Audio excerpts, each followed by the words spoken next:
Number 10. Rationing. So I think it's important to begin this list by talking about rationing. Lots of food was sent away to help the soldiers going off to fight in the war.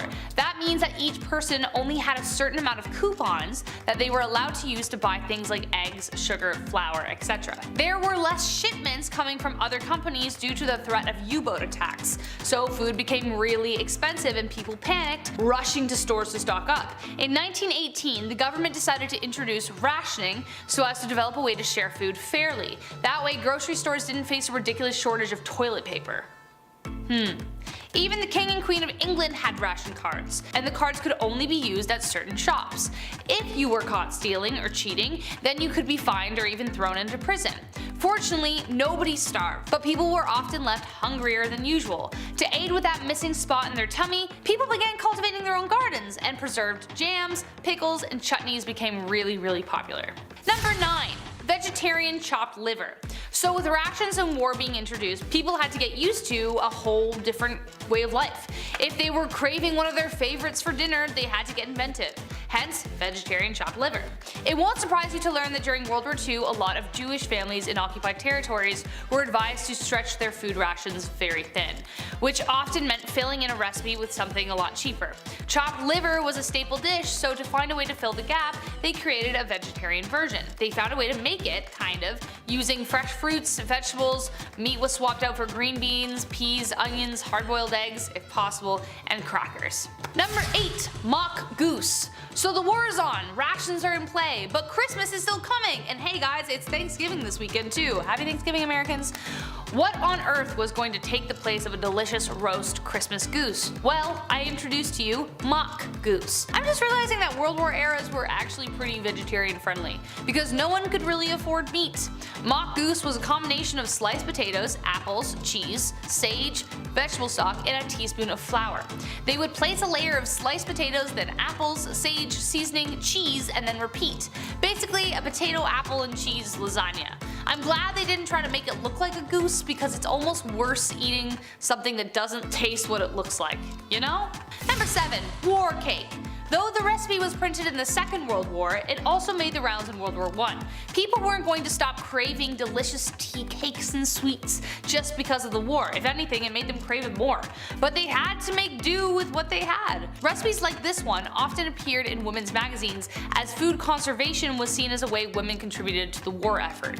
Canadian war cake goes as follows, and though the ingredients don't seem that odd, the making was a bit strange. It includes 2 cups of sugar, 2 cups of hot water, 3 tablespoons of lard or a fat, 1 teaspoon of salt, cloves, cinnamon, seedless raisins, not a raisin fan. This would then all be boiled together and then cooled. They would boil that together. I've never actually read a recipe like that at all. Then 4 cups of flour would be added and a tablespoon of soda and baking powder. The consistency of the cake was closer to that of a dense spread, but when you've got to take it day by day, it was a small joy. Number 6. The potato pasty. Potatoes! I love potatoes. Easy to grow, versatile, tasty. Potatoes became the go-to saviors of many a recipe. The British government even handed out leaflets encouraging people to get inventive with the potato. There were recipes from the normal baked potatoes, biscuits, and even something called a potato piglet, which was supposed to substitute, somehow, a sausage roll. But then of course there was the potato pasty. It was a pie pastry which contained margarine or a fat was also really hard to come by, flour, potato, and salt. They had to eat it as soon as it was hot, as it had a tendency to dry up once it cooled down. They also used potatoes in general with other recipes to make them more filling.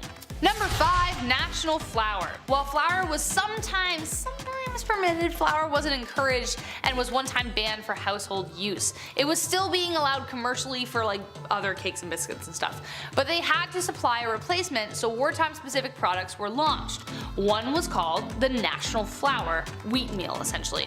It was gray in color and had a lot of bran in it. It wasn't as smooth or as soft as flour, so women would desperately like sieve it through their stockings to kind of get like a nice like desired soft texture. Didn't always work. They also used this as a way to feed their chickens without having to spend money on rations. This flour was the key ingredient as to what would be called the national loaf. Nutritionists, funny enough, loved it for some reason because it was like really high in fiber and tried to fight for the bread to be popular post-war, but unfortunately it wasn't very tasty. It sucked. It was often referred to as Hitler's secret weapon because everyone hated it so much. On the upside though, the government was able to keep the supply plentiful enough, so bread was never rationed. Number 4, Spam. Oh, Spam. The canned meat people still seem to love. The British tradition for mealtime was to have at least 1 meat and 2 veg. You can guess what stood in for the meat. Spam. The government tried to introduce the Brits to corned beef, an insult. So then they tried something called snoek, which was like a snake mackerel from South Africa. People didn't even like to talk about that one. But then Spam came over from the US. It was filling and tasty, just enough to fill that little spot in their tummy. Although it couldn't replace a good steak, it had a long shelf life, and it was perfect for troops in the trenches. Number 3, pig and chicken clubs. One of the things I love about England or the UK in general is that everyone, even in suburban neighborhoods, have chickens in their backyard. Okay, maybe not everyone, but it's really popular and it's kind of normal. My aunt has always kept them in her backyard since as far back as I can remember. But it wasn't always like that. In the 1940s, commercially farmed hens had to be sold off as food because they didn't have enough to feed them. This led to a massive egg shortage. Only 1 egg was allowed per person per week. Unless you were expecting mother, you were allowed 2. But as a result, people who hadn't kept chickens before this started to in their backyards. You had to give up your egg ration but got to have more grain rations instead. The same thing happened with pigs. Neighborhoods would keep pigs, feed them together, and then share in them. Some would even keep their pigs private, but they had to be registered so you could give up your meat coupons, but some never did. So it was a little bit cheeky. Number 2, Roosevelt coffee. I'm not gonna lie to you guys, some days I really couldn't do this job without coffee. Like I really couldn't. It's a problem. And I'm sure many people feel the same, but sadly for them, back then, coffee was rationed. Pretty much every ounce of coffee was shipped overseas, making coffee impossible to come by in the States. Americans were tasked with drinking less than 1 cup a day. That's like compared to everyone else's 4 cups a day. Introducing Roosevelt coffee. People started making it to help fill in the gap. It was simply reused coffee grounds mixed with ingredients like chicory and postum.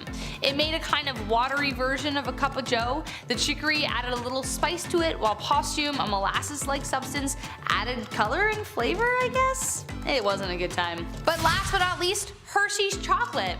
The men who took up arms in the trenches faced some of the worst horrors ever imagined. To them, any day, any moment could be their last. A pretty bleak world to live in and day out. Morale was crucial to maintain, as it could mean the difference between life and death for many soldiers.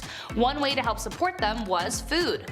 On June 6, 1944, the Allies stormed the beaches of Normandy during the D-Day invasion. But what you may not know is that an unlikely treat fueled them throughout the mission: Hershey's chocolate bars. Hershey's was approached by the US Army in 1937, way long before the war started, about creating a bar for emergency rations. They had to weigh 4 ounces, be high in energy, withstand high temperatures, and taste a little better than a boiled potato. They didn't want it to be too tasty, otherwise they'd run out. It was called the D ration bar, a blend of chocolate, sugar, cocoa butter, skim milk, and oat flour. And it ended up not tasting too great, but it gave the Allies enough oomph to seize the day. Number 10, Unsinkable Sam. Have you ever had a cat kind of look you up and down like expecting something? Like that, you know? Everyone has. Why? Because cats are better than you. They were worshipped in Egypt for a reason. Cats can survive on the streets for days and then come back for cuddles when they want to. The tale of Unsinkable Sam is just another reason why cats are just ridiculous. Unsinkable Sam was the nickname for a cat who survived several shipwrecks during World War II. He started out on a German warship called the Bismarck that he snuck aboard. That blew up along with 2,200 men on board, but remarkably, this cat was found by the HMS Cossack on a plank of wood. So the Brits took him and then their ship was attacked. Well, Sam had to figure things out once again, and this time the HMS Ark Royale found him chilling once again on some debris. Finally, he earned the name of Unsinkable Sam. But it wasn't over for this little dude, as a few months after that, the Royale was torpedoed and Sam was saved again by the HMS Legion and by his sheer badassery. Finally, they brought him ashore. Poor guy. And this seafaring adventurer retired to land and later died in 1955. I don't know how well he recovered. Check out this picture. Number 9. Interrogations. Hans Scharf was living in South Africa with his family, but when he was visiting Germany, that's when the war broke out. He was drafted, but his wife convinced a general to not put him at the front lines, but instead with the interpreters. After a handful of pleasant mistakes and wild coincidences, Hans became the lead interrogator for the Allied pilots felled in France and Germany. His methods, though, changed history. In a good way. When he was younger, he witnessed a prisoner get abused, so from that day on, he vowed to never do the same. So his interrogation methods revolved around using kindness and friendly banter. His method had been studied since, and it works even better, of course. This way, whoever's on the other side, they leak more information, and nobody has to break any fingers. Once the war was over, Scharf testified against Germans, moved to the States, and began a new career as a mosaic artist. His work is currently on display right now in Cinderella's castle at Disney World, so if you want to take a good look, go and buy a $90 ticket and look. Number 8. The Limping Lady. Her name, Virginia Hall. Her mission, to take down the Third Reich. Athletic, sharp, and funny, fluent in German, Italian, French, and a little Russian, Hall had all the makings to be a perfect spy. Born in Baltimore, Maryland to a wealthy family, she had no limits on where she would go, except for this. She applied for the US Foreign Service twice, and was denied both times, firstly because she was a woman, and the second time because she was a woman and a cripple. She had accidentally mangled her left foot and had replaced it with a wooden prosthetic, hence the later name, the Limping Lady. She moved to Paris, and one night at a cocktail bar she was rallying against the evil German leader when a woman handed her a card. The woman was none other than Vera Atkins, a British spy master believed to be Ian Fleming's inspiration for Miss Moneypenny and James Bond. Throughout the war, Hall was dubbed the most dangerous spy on the Allied force by the Germans. They hated her. Through guerrilla tactics, expert stealth communication, and disguise, she quickly became a legend. After the war, Hall was awarded the Distinguished Service Cross, one of the highest US military honors for bravery in combat. Take that, Secret Service! Number 7. Operation Gunnerside. This next one should be a movie. It's already a movie? Damn it. Okay, back in 1943, the Germans were up to some things. We can't say certain words because of YouTube's stuff, but you get me, they were busy. In the early 40s, Germany took over a factory in Telemark so they could make plutonium. Originally, the Allies sent 30 British Army officers, but they couldn't make it due to weather conditions. So next, they sent 11 Norwegians with skis. That's apparently all it takes to sabotage the plant. This is amazing, okay. The Norwegians snuck down a 660-foot ice gorge, snuck in, laid a bunch of explosives, waited for their hostage to find his glasses. He was a Norwegian caretaker. They let him go afterwards. 0 casualties in this entire mission, by the way. And then they left on skis. The one guy actually went back with his friends to sink a ferry. The Heroes of Telemark, starring Kirk Douglas. Check it out if you want to see what I just said in action. Number 6. The spy they didn't know they had. Another spy, but I spy spies. Not only did this dude fake his death for over 30 years, he was one of Britain's most crucial spies. He was so good, they didn't even know he was working for them. He was a veteran of the Spanish Civil War and loathed totalitarianism. He wanted to take dollar store Charlie Chaplin down. At the beginning of the war, Juan Pujol Garcia approached the British government about working as a spy against Germany for them, but he was rejected because he didn't have the credentials. So he just went ahead and did it anyway. On a flight from Madrid, he met some German officers and offered his services to spy against the British. They thought he lived in England, but the entire time he was just living in Spain feeding them false information. He just pulled info from encyclopedias and advertisements to make them seem more legit, and he made mistakes like saying the Scots loved wine and the Germans still believed him. Exactly, Scots loving wine? No way. He invented over 27 informants and spies that he received information from, therefore making him kind of invaluable. He eventually approached Britain, again, to apply for the job he was already doing. They of course hired him and were like, dude, what? What? Okay, sure. Garcia also played a key role in D-Day by telling the Germans the plan was fake, causing them to be unprepared for the day. After the war, he faked his own death until he was tracked down in the 1980s by a writer who was interested in telling his story and was like, I don't think this guy's dead, and then went off and found him. That also should be a movie. Number 5. Mad Jack. During World War II, you needed all the power you could get, but one man, Lieutenant Colonel Jack Churchill, aka Mad Jack, had a different mindset when it came to battle and weaponry. He believed any British soldier going into battle without using a sword was improperly dressed. Also, fun fact about Mad Jack Churchill, he represented Great Britain in the World Archery Championships, so not only did he have a sword, but he also went into battle with a longbow. like he's Hawkeye. History has acknowledged Mad Jack as the last man to take out an enemy in combat with a longbow. That is a pretty wild achievement to have. But here's the most intimidating part about all this, if for some reason you're still not impressed. Before combat, right before, Mad Jack would play the bagpipes before drawing his sword and running into battle. That is the most badass thing I've ever heard. Imagine hearing bagpipes just coming from afar and then just hearing arrows flying in. I'd give up. Here's the white flag. You earned it, Mad Jack. See ya. Number 4, bat bombs. This sounds fake, but it is indeed true. Apparently bombs, artillery tanks, were no longer like the in way to decimate your enemies. A dude in the United States thought he had a badder idea. Bat bombs are an experimental weapon developed in World War II, which was exactly as it sounds. The idea was that bats with bombs attached to them would swoop in behind enemy lines and decimate the enemy. Who was the genius behind this idea? A man by the name of Lytle S. Adams. And he was a dentist from Pennsylvania. The 60-year-old tooth fairy was driving home from vacation when suddenly he was bombarded with brilliance. He witnessed thousands of bats exit the Carlsbad caves, and when he heard about Pearl Harbor, he began planning. These tiny flying mammals could be connected to tiny time-fused incendiary bombs and then released to land on the enemy. Just 2 months after Pearl Harbor, he presented the idea to the White House along with his oddball team. A pilot turned actor, an ex-gangster, and an ex-hotel manager, to name a few. The project was greenlit. However, the project was abandoned in 1943 due to the development of nuclear bombs. Number 3, reindeer on a sub. June 1941, the Germans were attacking the Soviet Union. It was one of the biggest attacks in history, and Britain and US had to send weapons, supplies, anything really, just to keep them afloat, just to keep them in the fight. They sent these supplies through the Arctic Circle. That was the only route, but of course it was littered with U-boats.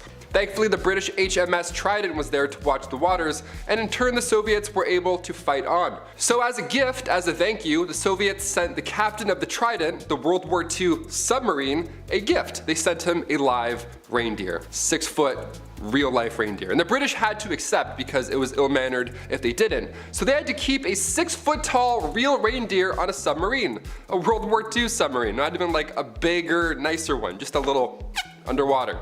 Her name was Pollyanna, and they brought her on board through a torpedo tube. She was a crew member for 6 weeks. She slept better than most as well. She actually shared a room in the captain's quarters. Imagine the smell. Finally, the Trident returned home to Britain, and our leading lady was donated to the Regent's Park Zoo. Alright, number 2, the big dump. Like it or not, we've all been that person. The one to leave the bathroom a little more violent than you left it. But I can't imagine anyone else in history of the world feeling more guilty than the one who sank a U-boat with his dump. That's right. Apparently it's not so easy relieving yourself miles below the ocean in a submarine. German U-boats had a 2-valve system that only worked during shallow dives. But if you have a torpedo to drop of your own, time isn't always on your side. On April 14th, 1945, while 200 feet below, an unknown dumper caused a toilet malfunction, causing sewage and salt water to flood the compartment. The circuitry got fried, releasing chlorine gas, so they had to resurface. But when they did, they were spotted by the Brits and were attacked. 4 of the crewmen died and the rest were captured, which I guess is how the story caught on. Imagine being the dude who dumped so hard he sunk a U-boat. And finally coming in at number 1, Diamond Heist. Now most of these sound like movies, some of them are in fact already movies. This last one is absolutely insane. It should be a musical or something. It happened around May 1940 when Colonel Montagu, nicknamed Monty, he was an undercover agent working for MI6, and when Germany was invading Amsterdam, he knew that big guns would eventually want to steal an extremely valuable amount of diamonds. So Monty, the quick thinker that he was, stole them first. You know, to keep him safe and to also look cool. He had gotten a key to the entrance of the Amsterdam diamond market, like literally he had a key, like it's Legend of Zelda, and then traveled to the building in regular human ordinary clothes, broke in, but he didn't know the code to the vault. He was looking back on past clues that he had acquired, and he was working on getting in for about 24 hours straight. He literally heard Germans around the building, and he got in the vault just in time. He completed his diamond heist, traveled all the way to England, and turned the diamonds over to the Dutch government, which is something I'm sure not all of us would do, so Amen, Monty, killing it. Kicking off the list at number 10, Arthur Conan Doyle the Psychic. We love psychics. In 1912, Arthur Conan Doyle, who you may know as the author of The Adventures of Sherlock Holmes, did some sleuthing through time and space. Yeah, you heard me. He wrote a story called Danger, which revolved around the fictional nation of Norland attacking Britain. Norland starved Britain into submission throughout the use of submarines. Now, the story overall describes a need for some kind of tunnel, otherwise Britain would fall. This story sparked public discourse, though there were skeptics such as Admiral C.C. Penrose Fitzgerald, who wrote, "I myself do not think that any civilized nation will torpedo unarmed and defenseless merchant ships." Alas, World War I arrived, and he would eat his words. On February 18th, 1915, Germany announced that every British merchant ship entering the British waters would be destroyed. Then in May 1915, the transatlantic linear Lusitania was torpedoed on its way to Britain, and 1,200 people died. Needless to say, it was a tragedy, of course, but it's interesting that Norland sounds a lot like Germany, and his story was released before the war even started. That's wild. He's like a Nostradamus. He predicted his own. That's like The Simpsons, who predict the real life stuff in their episodes. He kind of did that. Number 9, Mata Hari, the 27-year-old Dutch dancer who became a spy. You heard me. Born in 1876, Mata Hari, real name Margaretha Zell, married an army captain when she was 18 years old. Now, the marriage was horrible. This guy was violent. Oh, I'm sorry. It didn't work, obviously. So Mata Hari, she split. She hit the road and decided she wanted to live like a colorful butterfly in the sun. But just what does that entail? Well, at age 27, Mata moved to Paris and reinvented herself as an artiste. She tapped into her Dutch roots and started performing dance acts under the alias Lady Grisha MacLeod. She was the first dancer to go nude. It was a big deal. Her show, of course, got packed. She was the talk of many towns, and for years she would travel to Europe and perform to these sold-out crowds. But the most important factor here is the guys who would come out and watch. These military officers and aristocrats would give her gifts, anything they could. They loved her. And she loved moving around and dating these men. She was living her best life. Around 1914, she was a little older, around 40 years old, so the knees were starting to feel it, and also the war broke out. So that's a lot to deal with. Hari ended up being sent back to Holland at this point, was later approached by Karl Kromer, German consul in Amsterdam, because the men she was in contact with were considered a valuable asset. So she went from being a dancer to a spy. Codename H21. Number 8, USS Cyclops, the ghost ship of World War I.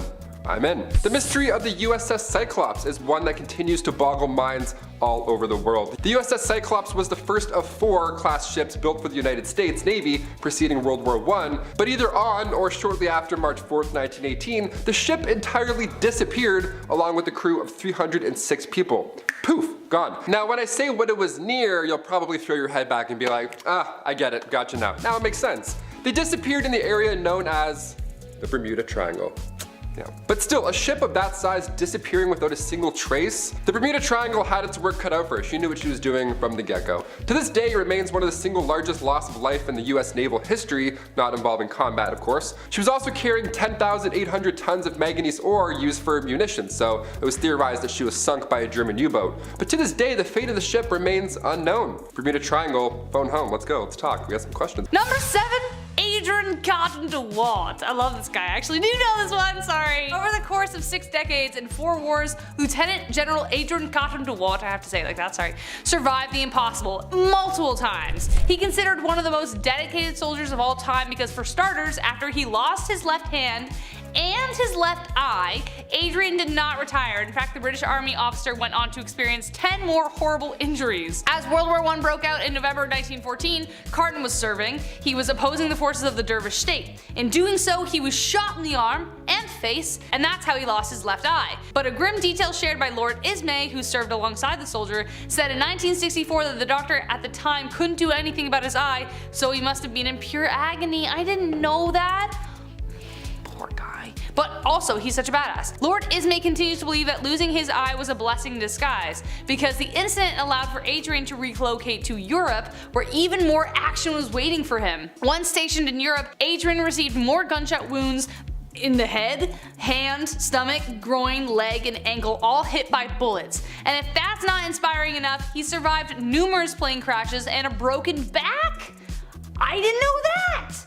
If you feel like reading more incredible details about the soldier and diplomat, there's a book on his whole life. I'm gonna read it. It's on my list. I love this stuff, man. Number 6, Dr. Dolittle. Now it's time for a game called Let's Make Taylor Cry. Let's Let's do it. The origin of Dr. Dolittle, with exception, this one does actually make sense. See, war is no place for kids, obviously. Even if they love battleships, boats, planes, whatever the case may be, it's no place for kids. Author Hugh Lofting promised that he would tell his children what it was like fighting in the war. However, the world of warfare entirely changed and introduced an entirely new horror, trench warfare. So instead he came up with the character of Dr. Dolittle, a physician in the trenches who could, well, you guessed it, talk to animals. Not only did the stories delight his children, but they also kept the spirits of his fellow soldiers up. I didn't know this. This is very amazing. This is emotional. One soldier even said that his story saved his sanity whilst in the trenches. Hugh himself was a very shy, recluse man, and he found his voice through Dolittle, who could do the things that he could not. Throughout his life, Lofting suffered through mental illness and the death of his loved ones, but it was always his love for his family and animals, of course, that brought him back.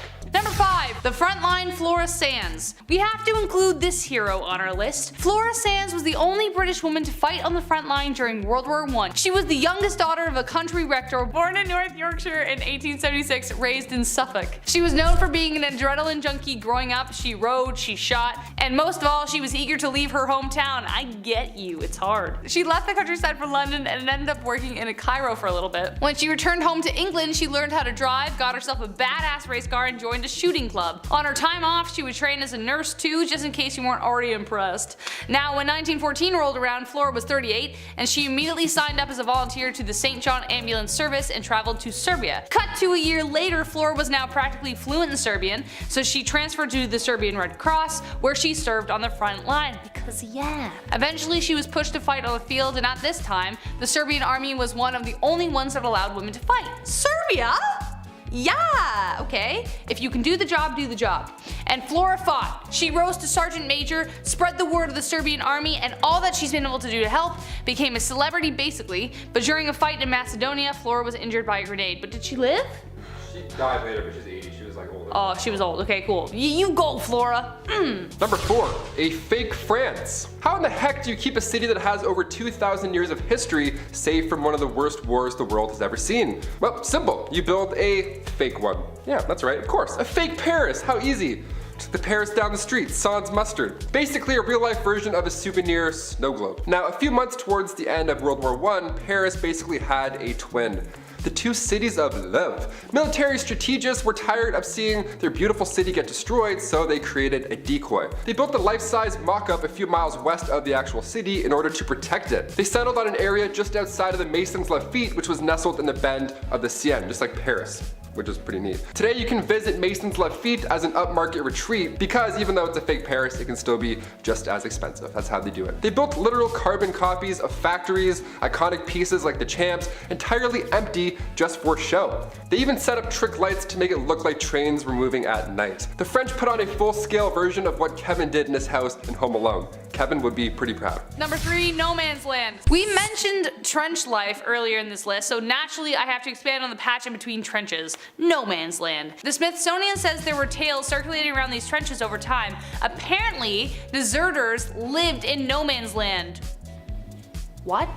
From both sides? They were said to dig tunnels deeper and deeper, and only at night would they come out to scavenge off the dead. What? These tales began around 1920 when a British cavalryman, Ardern Arthur Hulme Beeman, wrote about these German prisoners who would seemingly disappear into the trenches with other deserters. His officers then told him there won't be a search party because no living man shall be sent to the ghouls among the moldering dead. That's what? That's wild. I couldn't. What? Poet Wilfred Owen described the land like the face of the moon, chaotic, crater-ridden, uninhabitable, awful, the abode of madness. I read a book once where like a vampire lived in the World War, and it was really cool. So maybe that's what this was about. Vampires are real. Number 2.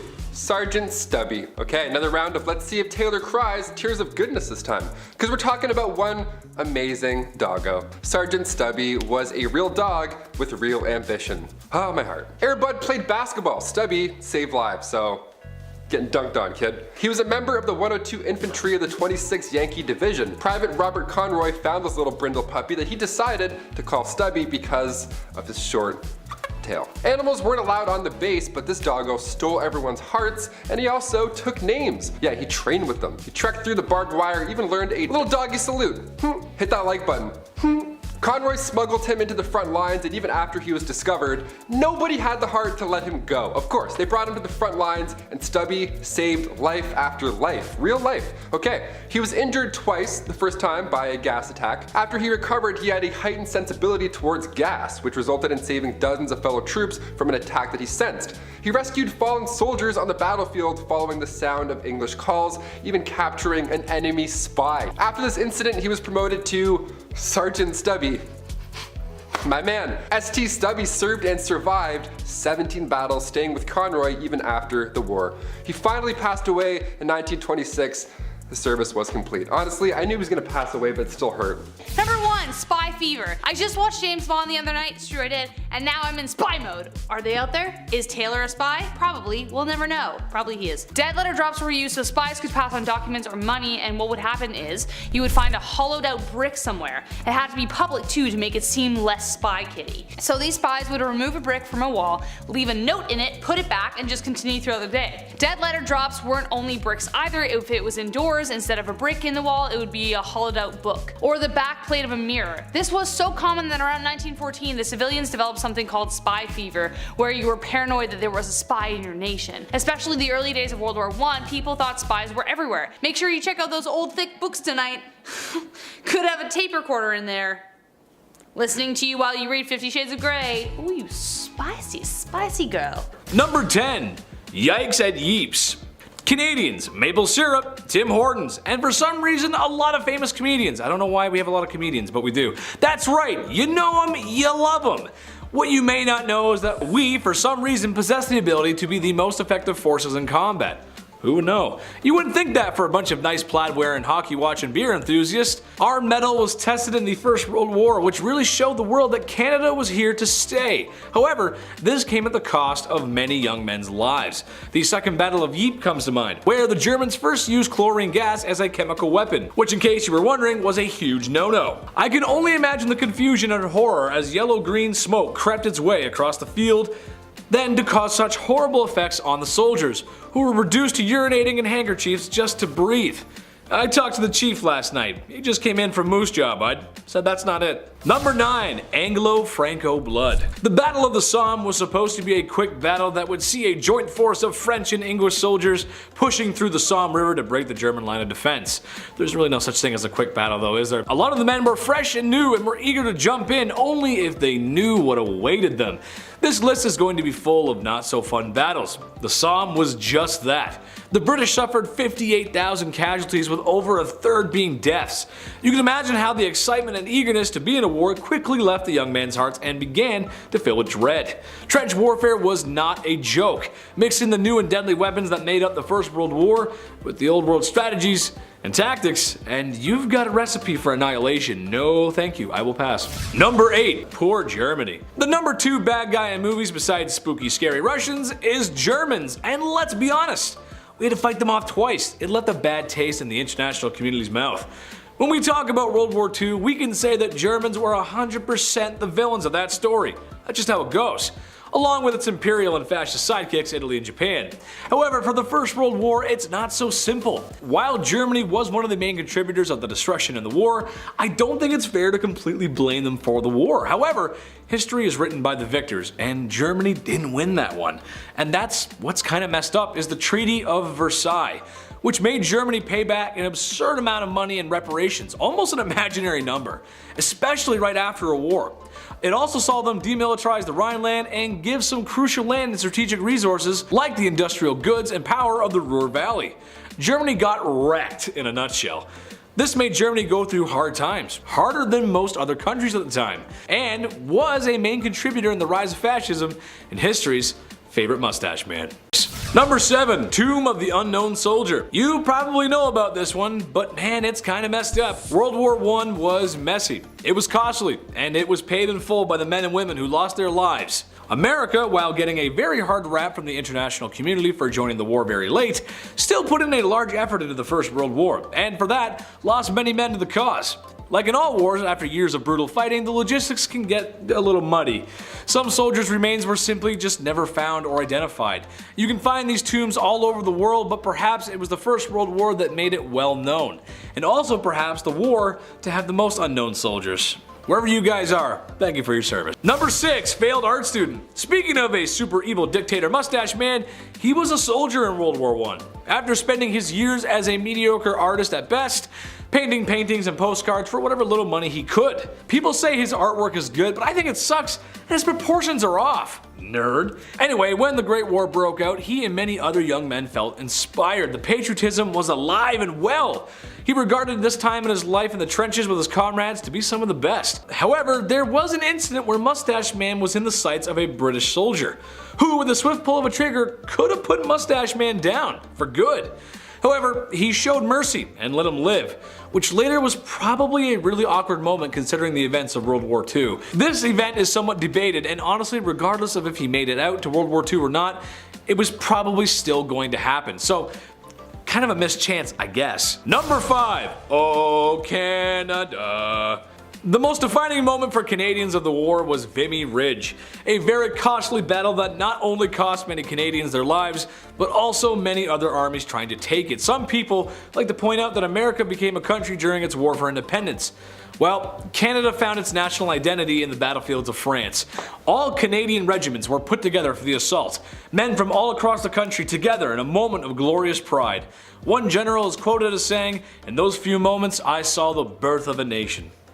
As glorious as it was, this was World War I, which means the fighting was brutal, fighting that I know I could not do. So, thank you gentlemen. There at Vimy Ridge stands a large monument to the grim day that Canada's identity was born. Number 4, last minute valor. The war to end all wars was to end on the 11th month of the 11th day of the 11th hour, as an armistice had been signed, ending the horrible conflict that had cost millions of lives and had enough destruction to resemble the apocalypse. However, until 11 AM, things were still on, and some violence was still commenced. Probably the most ironic moment in human history was the death of Henry Gunther. Gunther hadn't had the prestigious military career he was looking for. Just minutes before the treaty would have gone into effect everywhere, Gunther spotted a German roadblock position with a machine gun, and looking for a last second of glory, rushed the position with his bayonet against the wishes of his comrades. And the Germans, who were waving with arms, pleading with him to stop. As he got closer and closer, the Germans had no choice but to cut him down with machine gun fire.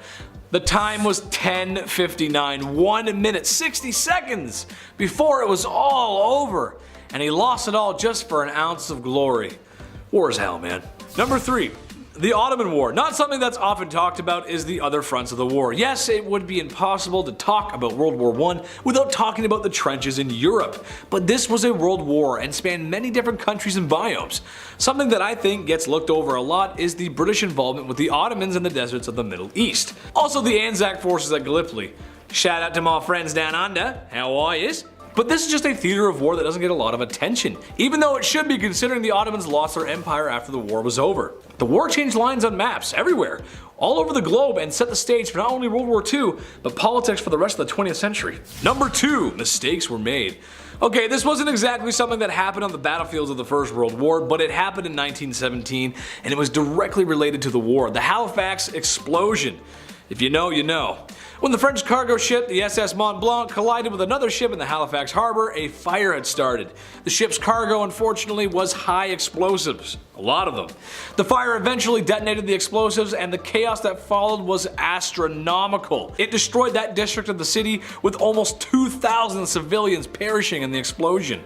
It was the largest man-made explosion until the detonation of the nuclear bombs in World War II.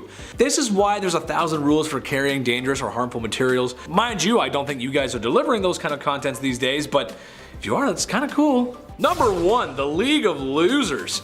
Okay, so the war comes to an end, and although the first party contributors to the war have stopped fighting, there's still a lot of turmoil in Europe, especially in the East and the Balkans. When sitting down at the negotiation table, 3 things happened. 1, they said that was bad. Wars cost a lot of lives. Number 2, with the use of modern technology and knowledge from that war, we as the most powerful nation should band together to form a global committee to make sure that doesn't happen again. And number 3, you suck Germany, this is all your fault, give us your money. Stupid idea. The League of Nations was created as a beta version of the UN, except the rules suck more than they do now. And America, one of the founding members and the ones proposing all this anti-war ideas, did not join. What?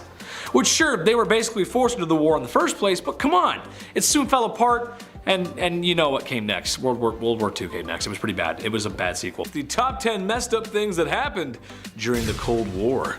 Number 10. The Cold War. Some of our viewers may have lived through the times classified as the Cold War, but let me clarify for anyone who doesn't know or was too deep into hippie culture to remember what the heck was going on. And honestly, it's pretty messed up. So in a nutshell, after World War II ended, Germany was split into two. One side, capitalist allies, the other, communist Soviet Union. Russia was an ally during World War II, but this relationship quickly deteriorated. The two political and economic ideologies would grow distaste for one another and would compete politically, economically, and most fearfully with their militaries. The United States being the superpower on the one side and the Soviet Union on the other. They spread their views, a lot of times by force, until almost the entire world was divided by the two styles of government, lasting from 1945 all the way up until MTV was still good, around the mid-90s. When the Soviet Union was dissolved. That's a lot of history to unpack here, so I'm gonna do my best to tell you some crazy facts and to make you laugh. I'm a comedian, it's what I do. Number 9. Charlie in the trees. We've talked about Vietnam a few times on this channel, but I can't stress this enough. It was messed up for many people, Americans and Vietnamese alike. As a Canadian, we mostly dodged that hairy situation.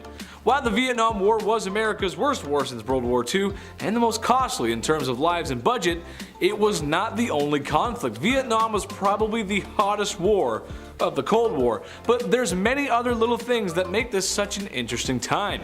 France had spent years trying to reclaim their colony, and with no luck. America being there for a total legit reason of containment also didn't have much luck, especially after 1968. Refer to our Vietnamese war videos, they're pretty good. Lives lost, lessons learned, and hopefully somebody found Charlie. I swear in every movie they're always looking for a guy named Charlie. I guess we never find him, I don't know. Number 8.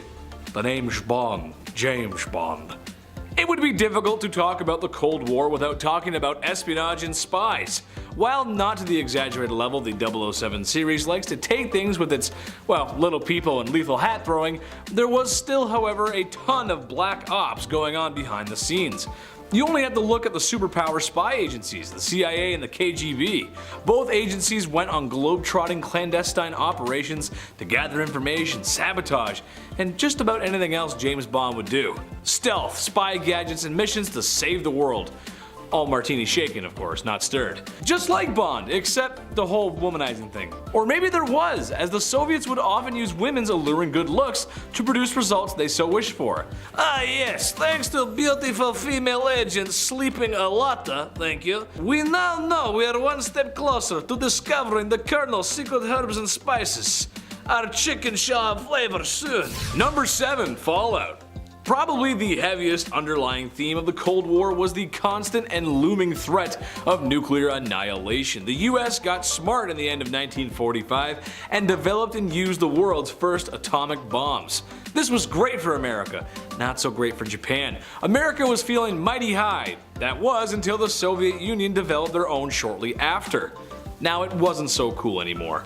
Both sides were worried that further escalation of any issue in the Cold War would lead to mutually assured destruction, rendering the bombs the most destructive weapon on Earth and also the most useless. And to be fair, there was a good chance of that happening. There were multiple instances of escalation where the world watched on as the two superpowers were about to end it all. Finna act up because they wanted their politics to be number 1. I'ma act up. Number 6, Space Race. No, the space race is not a race on how many special brownies that you can eat and see how fast it takes you to space out. Remember grade 10, right? I know. What it actually was a race to see who could develop the best and fastest space age technology and advancements. Which, if you study economics, could be a good thing. Healthy competition driven by new technology. In reality, it kinda sucked though. In the 1950s, Russia launched the first satellite, the Sputnik. Which to America was scary because it's America. We never lost anything. The Soviet Union would follow up with the first animal in space and then the first manned. Some experiments unfortunately never made it back in one piece. America then trumped them back by landing on the moon. Now what's so messed up? Well, for the Soviet Union, this began to put a severe dent in their economy. All the spending on space and military was having an effect on their people. In a nutshell, it made them broke. And if you want to figure out what style of government is better, well, the US has Las Vegas, Russia has beets, and turnips, and depressed artists. Number 5, the Korean War. A war that is frankly just not talked about enough, and sadly I feel like the veterans don't get enough praise, so thank you. Now back to the mildly funny content. Korea was finding itself in quite a pickle. The same pickle that 40 other nations throughout the Cold War would find themselves in. Capitalism and communism were going to have a fight in their backyard. And it was going to be costly. Both sides supported their own not so nice dictator, and a bloody conflict ensued. Despite the UN and US efforts, and despite the Chinese and Soviet efforts, things kinda ended in the worst stalemate ever. As even today the tensions exist, Korea remains split in two by the ideologies. And North Korea is still a little crazy. Just a little bit. Number 4, up and away. Back when history's second favorite mustache man, Joseph Stalin, was in charge, things were kind of oppressive. They were just really oppressive, actually. It was bad. Where were the Karens when we needed them to stand up to the actual oppression? When Germany was split into cool and not so cool Germany, the division between its citizens was becoming clear. And the people on the capitalist side were just living better. As life is better when you can walk into a German 7-Eleven and purchase a Slim Jim, cigarettes, Mountain Dew, and a reputable magazine with lewd centerfolds. You know the one. So Mustache Man, feeling confident after getting rid of history's favorite mustache man, blocked roads and trains from Berlin in hopes that the West would give in to his demands. And in pure teenage defiance, the West began to fly in supplies daily. 12,000 tons of goods daily. That's a lot of centerfolds, my guy. Number 3, the man who saved the world. Vasily Arkhipov, not a name I reckon my humble bumblebees are familiar with. Well, why is this man so important? He's one of the reasons why you're not watching this video from the comfort of a concrete bunker. During the totally non-controversial Cuban Missile Crisis, there was a Russian submarine with a Russian submarine commander. All Sean Connery jokes aside, the sub had nuclear capabilities. What's even scarier than that is due to some rising tensions and miscommunication, the bane of every good relationship, 3 out of 4 keys had been turned and were waiting on Vasily's response. Those were keys to launch nukes, by the way. Maybe it was his bleeding Russian heart, or his strong will to save mankind. Or it could have been nuclear radiation warping his brain and body due to a previous mishap on the sub. But regardless, he said nay, and the nuclear war was avoided. Thank goodness. I hope that never happens again. Whew. I think it happened again. Number 2, Broken Arrow. What is scarier than the uncertain destruction of society as we know it? And trust me, nuclear fire would be a bad way to go. I don't want to grow another third arm. The first one was difficult to get rid of. Well, how about not knowing at all where the bombs are? Sure, you wouldn't really see one until there was a mushroom cloud over your favorite vegan restaurant, and by then it would just be too late. But what I'm talking about is devices that got lost in the mail or just lost by the military. And yes, it's happened multiple times through the decades. One incident where a device was lost from a crashed plane and 3 out of the 4 safeties had been failed. That's a little too close for comfort. But of the declassified incidents the US is willing to tell you about, the Soviet Union has never said how many they lost. Just one of those comforting facts to keep both sides of your pillow warm at night. Начальник сказал, что не так. Number 1, happy ending. There were tons of things to talk about during the Cold War. Seriously, you need a historian and a few textbooks to break everything down. However, when you boil down the main events, what was it really for? All that tension and stress. Nuclear war is just on the horizon. Years of arms racing and flinging people into the atmosphere faster than you can say, look out Ukraine. A lot of things changed and a lot didn't. To me, it just seems like it's such a waste of money and time to have all those world enders collecting dust somewhere under an onion-shaped building. Russia has some onion-shaped buildings. I'm just assuming that's where they are. I'm hungry at this point. The point I'm making is, let's keep the nuking to the Fat Man and Fallout, the video game, not real life. Let's just be peaceful. Number 10, all quiet on the Western Front.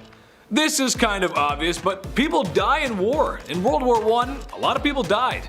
And a lot of these young men and comrades in arms formed bonds with one another, only to have those friends and brothers be killed and taken away from each other. Over 2 million German soldiers would perish in the First World War, which later would have all kinds of disastrous effects on the country, especially with the rise of Evil Mustache Man. France also lost a similar amount of men. Trench warfare was brutal, and I'll get to that shortly. One of my favorite books and movies, actually, All Quiet on the Western Front, depicts a group of young German boys who are in this thing together, all while having a strong anti-war message, or at least questioning the legitimacy of the First World War. Just make sure when you're in the trenches, no one's handing you those fresh new boots. It's an omen. Number 9, and hold the mustard, please. World War I cannot be talked about without talking about the crazy advancements in technology. Seemingly, nations and empires were just itching to try them out on each other. Airplanes, tanks, blimps, machine guns, mostly fairly new and extremely lethal. However, the life of a World War I soldier cannot be talked about without talking about mustard gas or chemical weapons. In 1907, major world players agreed to ban chemical weapons from warfare. So you can understand the confusion by Allied soldiers on the Second Battle of Ypres when over 150 tons of chlorine gas were released. A terrible weapon that would cause trouble breathing, burns, and vomiting.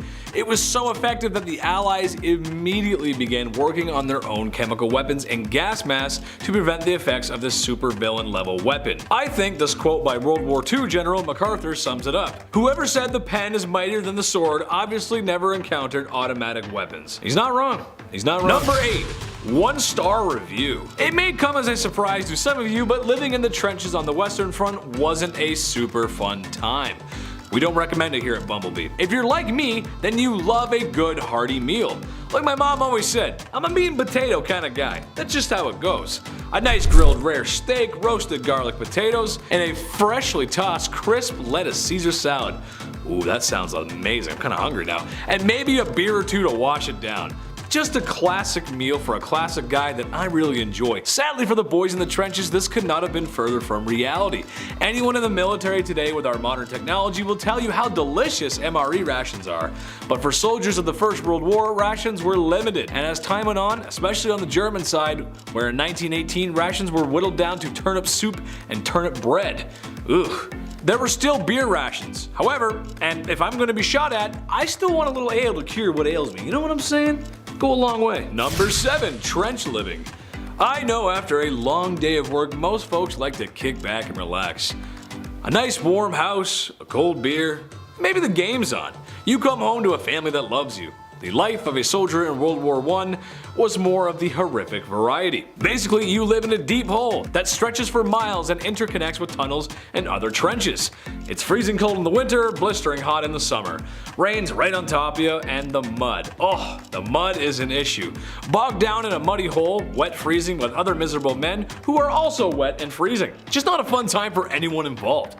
I love winter and a good rainstorm here and there, but the difference is I get to come out of the cold after a long day making snow angels or jumping in puddles. The impending doom and being soaking wet would damper anyone's mood. Number 6. Disease in a time of plague. While living in a trench for long periods of time may suck, there's other things besides spooky spiked helmeted Germans waiting to kill you. Bullets, bombs, and artillery are lethal, but you had a very high chance of dying from disease. A lot of these trenches became isolated from supply lines for multiple reasons, and sometimes could be a logistical nightmare, meaning supplies were oftentimes difficult to come by. But no amount of supply could fix the disgusting living conditions of the trenches. Soldiers claimed by the war would often just rot, as recovering fallen comrades was made difficult in trench warfare, making diseases very easy to catch. Besides influenza and typhoid, the most common sickness would be trench foot, or gangrene, where really the only thing to treat it is a trip to the medic's hut with a saw blade to amputate your foot, in which is a pain I cannot even begin to imagine. No thank you. You ever seen 127 Hours? It's kind of the same thing. Number 5. Of rats and men. The trenches were a messed up place to be for a human being. Seriously, I can't recommend it to anyone. But for a small rodent creature like a rat, it may as well be Caesar's Palace, Las Vegas. As a rat, you had access to food scraps, shelter, and everything a growing rat needs. They breed like crazy and had become commonplace amongst the soldiers and decaying bodies sinking in the hellish mud. The rats grew bigger and bolder, with some cases of rats stealing food right out of soldiers' hands. Sometimes there was so many that soldiers had to essentially hunt them in order to cull the numbers, as there was no system for removing them entirely. On a brighter note though, some soldiers kept them as pets to keep their minds off the impending doom of World War I and trench combat. So you know what, that's kind of cool, a little rat friend. I'll call him Ralph, I don't know why, Ralph's a cool name. Number 4, No Man's Land. This is what all the chaos is about. The part most soldiers quivering in their boots fear. Maybe it's better to stay with the rats and corpses than freeze. Most soldiers are waiting for one sound. That means two things. A whistle blowing means you're going over the top, or the enemy is coming to you. Either way, someone is going to have to cross no man's land, which is the space between two opposing trenches defended on either side with barbed wire, mines, and machine guns, waiting to cut down the enemy charging at full speed. No Man's Land earns its grim nickname as the bodies that fall out there will stay there and become a part of the battlefield. Rolling artillery barrages were meant to aid soldiers in crossing No Man's Land, but no amount of help, liquid courage, or any other factor could really prepare you for that first leap of faith, climbing over the top and facing the enemy. Number 3. Humanity. While a lot of soldiers met their demise to the new inventions of the war like chemical weapons and improved artillery, trench warfare brought out the worst in humanity. The idea of going over the top was to take the enemy trench. Doing so would move the front line up. A war of inches, if you will. However, you cannot take the enemy trench if the enemy is still there. And that is where the bayonets come in, gentlemen. Horrific as it may be, once you made it into the trenches, the warfare looked more like Stone Age fighting than modern. Swords, knives, rifles in close range, clubs, mallets, and homemade blunt objects, and sometimes fists, were used in an intimate setting of a muddy trench just to kill each other, often being some of the most brutal and intense fighting of the war. Even after all that, taking the trench was difficult, but defending it was more, as oftentimes armies went back and forth trying to break enemy lines in between trenches. No thanks. Number 2. Sharks with frickin' laser beams. Okay, I know the title's a little misleading, but hear me out. Airplanes and aviation had only been invented a few years prior, or at least a modernized version of them. So humans gained the ability to fly, something people of the past could only dream of. So what's the first thing humans do to this amazing revolutionary invention? Can we weaponize this? Yeah, it's kind of messed up to think about, but when we gained the ability to fly, one of the first real uses we used it for was to destroy each other. Airplanes did play a crucial role in World War I, but not just for ace pilots like the Red Baron, but for reconnaissance. At least the tank was designed for military application. Leave it up to us to strap an automatic weapon and bombs to one of the greatest gifts ever given to mankind. And the sharks with frickin' laser beams attached to their frickin' heads are the same energy. I think so, at least. Number 1. Merry Christmas. This would honestly confuse me if I was a soldier in World War I. It would make me question a lot of things. Things like, why am I here freezing and dying? And shooting at people I don't really have an issue with. The Christmas Truce of 1914 was a truce by the Entente and the Central Powers, more specifically on the Western Front, who climbed out of their trenches to shake hands and share a moment of peace on Christmas. The soldiers, for the most part, got along swimmingly. What's messed up is a few days later, they were back at it again with blowing up and destroying each other. Personally, I don't know how you could do that after sharing a beer with somebody. Just doesn't make any sense. Number 10. Japanese holdouts. September 2nd, 1945. World War II had come to an end as the Japanese forces officially surrendered. Well, that's awesome, right? Time to go on vacation, honey. Say, those Pacific Islands look beautiful this time of year. Well, especially when we're not being shot at. They look a lot better then. Sounds great, right? I know. Well, I'd be careful where you go, as when night falls on the islands, you can never be too sure what lurks in the brush. That includes soldiers of the Japanese Empire still fighting World War II on their own terms. That's right, Japan went on the defensive after the Battle of Midway during World War II, occupying every island in the Pacific to slow down the Allies. Now, you mix in being dug into those islands for years with an unrelenting dedication to the Emperor, thank you very much, and you got yourself some soldiers who just won't quit. Years after World War II ended, a handful of dudes who would finally come to realize that it was all over finally surrendered. However, some soldiers stayed in hiding for up to almost 30 years. They thought they were fighting World War II for 30 years. That is insane. Number 9. Mad Jack Churchill. With the way Hollywood works, I'm more surprised this guy hasn't gotten a movie made about him. Seriously, look this guy up, you won't believe it. However, what I can say is I'm glad he was on our side, and I am very sure of that. Mad Jack Churchill was a British commando who was more known for his use of medieval tactics, well, because he liked to use a longbow and a broadsword for battle, which I can't even tell you how messed up that is. I can only imagine the fear in the Germans' eyes when a man cometh marching over a hill, playing Scotland the Brave, wielding a broadsword and charging at full speed. Jack was captured, escaped, captured again, and after he and some other POWs dug their way out of a prison, he then walked hundreds of miles to the Allies in Italy. That's just a crazy story. Where is that man's story? And coming over the you know, playing Scotland the Brave. That's crazy, man. That's insane. I like that though. I like that song. That's a good song choice if I've ever heard it. Number 8, Desmond Doss. Besides having a name that really sounds cool, Desmond is a man with a unique experience. When you think of war, it's guy with gun go boom, right? Makes sense, sure.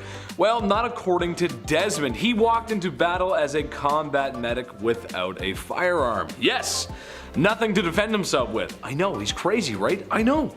Crazy enough to earn himself the Medal of Honor, which usually isn't earned whilst you're still alive. Usually earned after you don't make it. His valor was proven in Okinawa and Hacksaw Ridge, good movie, go see it, where he helped carry injured men back from the line and literally saved their lives, all while under the threat of enemy attack and sharpshooters. Over his life-saving career, he would save up to 100 lives, and a few more. He even saved some enemy lives. A shining light in pure darkness. Number 7, Second Son. Tsutomu Yamaguchi is a very lucky man. Folks, after hearing about this one, I would go and buy a lottery ticket. Seriously, you may win after this. Pretty lucky. Okay, so Mr. Yamaguchi was on a business trip in Hiroshima on August 6th, 1945. He was set to return to his home in Nagasaki when an American B-52 bomber dropped its payload on the city. And this was the big bad one. Miraculously, Mr. Yamaguchi, after being blown off his feet and receiving cuts and radiation burns, was still alive. He rested at a shelter and then returned home. On August 9th, he was explaining what had happened to him 3 days prior when another large flash of light and explosion went off.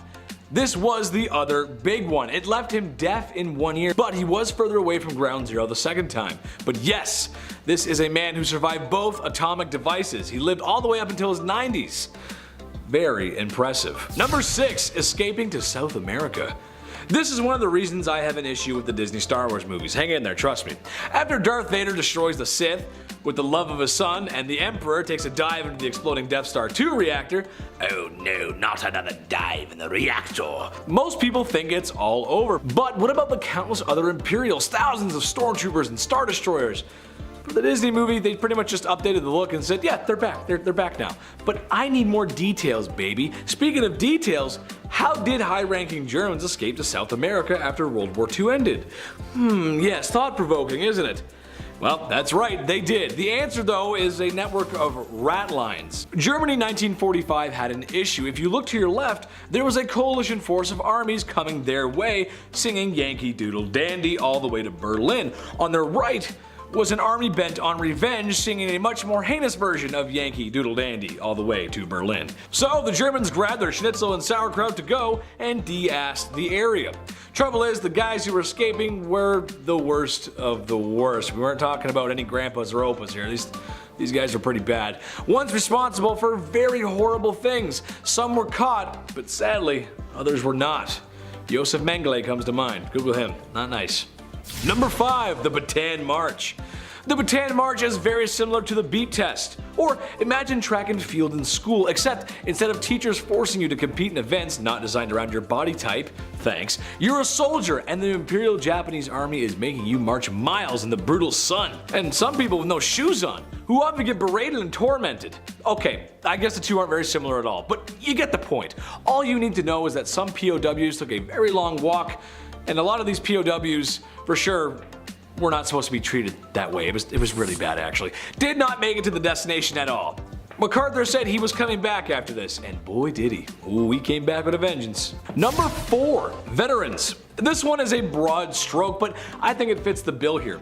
Pretty accurately, actually. This goes out to all veterans of the Second World War. Folks at home, you might have to show them this because I can imagine they're a little bit older and probably not too familiar with YouTube, but thank you to all the men and women out there who did their part and paid a bill that I know I never could. The closest I ever want to be to a battlefield is, well, Battlefield, or Call of Duty. From the campaigns in Africa, Italy, France, and pushing all the way into Germany, as well as the brave fighting in the Pacific. I remember, and I for one am very thankful. You don't need to tell me how hard it was to survive or the fight when you came back home. A little wholesome point there. I love that. You guys are great. Thank you very much. Number 3, Bob Hoover, the pilot's pilot. You gotta respect the style of Bob Hoover. Okay, so let's say you spend a year in a German POW camp. You make for your escape, except now what? If it's early 1940s like Bob Hoover found himself in, not a lot of Germanless areas to be in. Well, Bob Hoover knew he needed to say Auf Wiedersehen and get the heck out of there. Bob Hoover did not walk, however. No. He did something much cooler. Kind of like when you hijack your first Banshee in Halo 3. Yeah, same thing and same feeling. Bob, being the excellent pilot he was, managed to steal a German plane and flew back to safety, where he linked up with some British allies in the area. How James Bond of you, sir. Oh yes, I love it. Number 2, Ivan Chizov. Another airplane story, but gosh darn, this one is really impressive. Ivan Chizov was a Russian fighter pilot who was having some plane troubles. And by plane troubles, I mean it was going to crash. So yeah, not good. The man knew he had to eject, but the troublesome German planes around him, and the German planes being known for shooting at parachuters, well, he knew he had to make a 5-head play. He said, I'll just wait till I'm below the ensuing air battle, and then I'll pull my parachute. Well, sadly, he waited too long, and his chute didn't open. He fell 5,000 meters to the ground and lived. He lived. Poor Ivan did sustain some serious injuries, but like a miracle got the medical attention he needed and asked to join back in the fight only 3 months later. That's just kind of crazy. 5,000 meters and he lived? How? Number 1, German summer camp. I promise it's not going where you think it's going. The international community had an idea of what Germany was up to during the years before World War II, but no one really knew for sure. When Allies moved into occupied Europe, it was clear some people were gonna have some explaining to do, okay? You can't do this, guy. You can't do that, man. You can't do that. But you guys knew that. It was awful and should never happen again. You guys know what I'm talking about. However, today the worst camp I want to talk about is their youth program. Mustache Man was trying to build a better Germany. If you started with the youngins, the camp was designed like many today to give young folks something to do, to educate them, keep them occupied, or in my mom's case, some peace and quiet during the summer. Well, at this camp it wasn't bonfires and swimming, it was all kinds of nasty things YouTube probably won't let me say, but what I can tell you is that it was a brainwashing effort to get everyone in support of their not so glorious leader.